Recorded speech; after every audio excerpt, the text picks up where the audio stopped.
Assalamualaikum warahmatullahi wabarakatuh. Perkenalkan, nama saya Adif Saprasenja, mahasiswa Prodi PKPI semester 4 dengan MPM 2313930. Jadi di sini saya akan menjawab tentang masa emas pada anak usia dini, terus jelaskan tentang perkembangan siswa SD dan problematikanya, terus menjelaskan tentang perkembangan kognitif dan problematikanya, dan jelaskan problem sosial dan penyesuaian diri pada siswa, lalu jelaskan tahapan operan conditioning dalam meningkatkan motivasi belajar siswa. Langsung saja, pertama itu masa emas pada anak usia dini. Itu periodenya dari 0 sampai 6 tahun ya. Nah, merupakan periode perkembangan yang sangat pesat dan krusial. Terus pada periode ini otak-otak anak itu berkembang dengan sangat cepat, membentuk koneksi syaraf sinapsis yang sangat banyak. Stimulasi yang tepat dan kaya akan berpengaruh.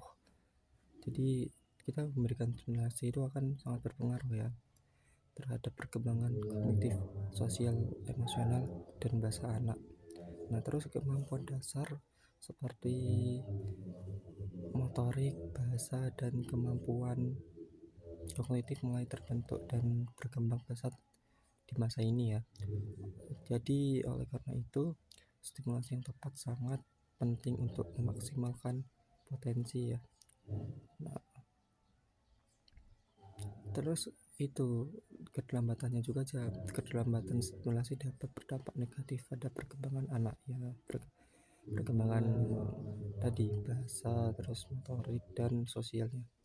Lalu yang kedua adalah jelaskan tentang tugas perkembangan siswa SD dan problematikanya, terus berikan solusi.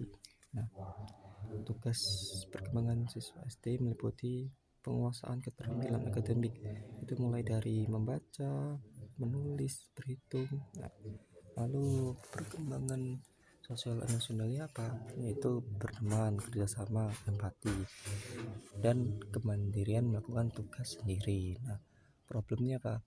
Mungkin muncul antara lain kesulitan belajar, masalah perilaku, rendahnya motivasi belajar, dan masalah sosial. Nah, sebagai konselor, solusi yang dapat diberikan itu tentunya pertama itu ya identifikasi masalah. Jadi contohnya itu melakukan asesmen untuk mengidentifikasi penyebab kesulitan belajar atau masalah perilaku. Yang kedua itu intervensi. Nah, memberikan intervensi yang tepat seperti terapi belajar, konseling individu atau kelompok.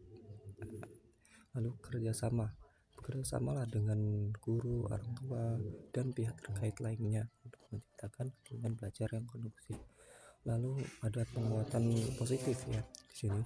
Jadi penguatan positif itu untuk penguatan positif perilaku yang baik dan memotivasi siswa untuk belajar.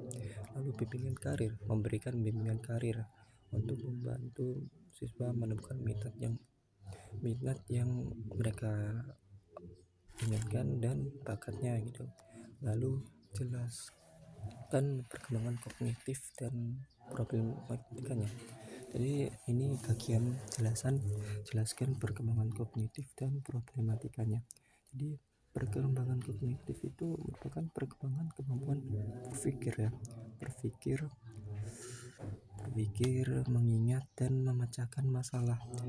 Terhadap perkembangan kognitif menurut Piaget meliputi itu sensori motor, pra-operasional, operasional konkret, dan operasional formal.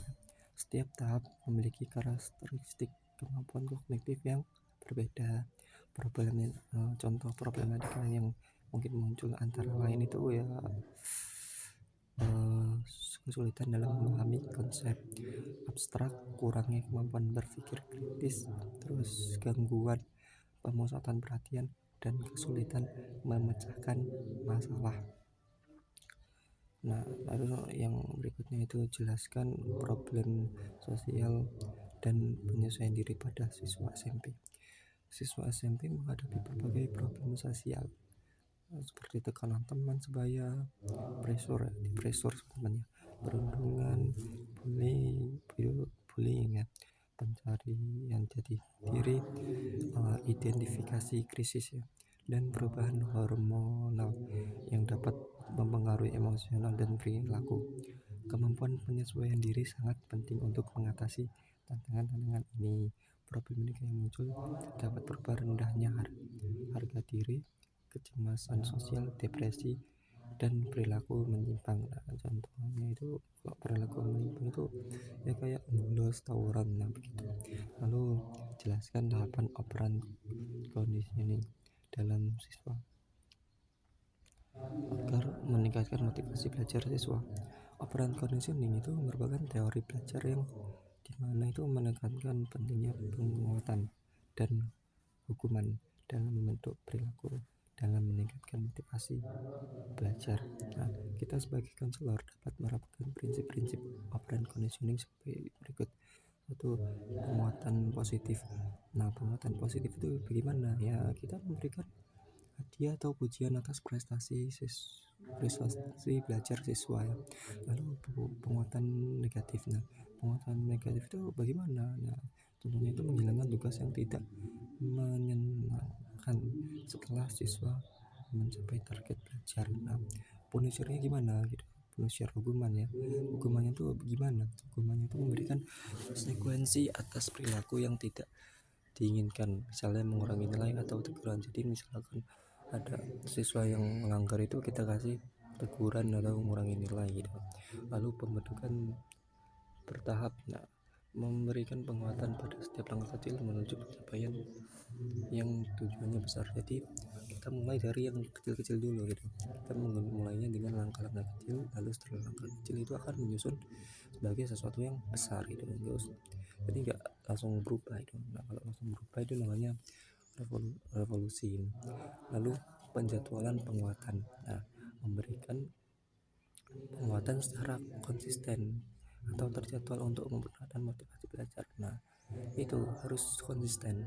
Nah, karena jika kita hanya memberikan penguatan secara jarang-jarang gitu kan, ada jeda untuk si anak tidak merasakan penguatan tersebut. Jadi ya nanti anak itu akan lupa dengan penguatan itu. Jadi kalau bisa penguatan itu konsisten, terjadwal begitu. Nah, cukup sekian yang dapat saya sampaikan. Saya akhiri. Wassalamualaikum warahmatullahi wabarakatuh.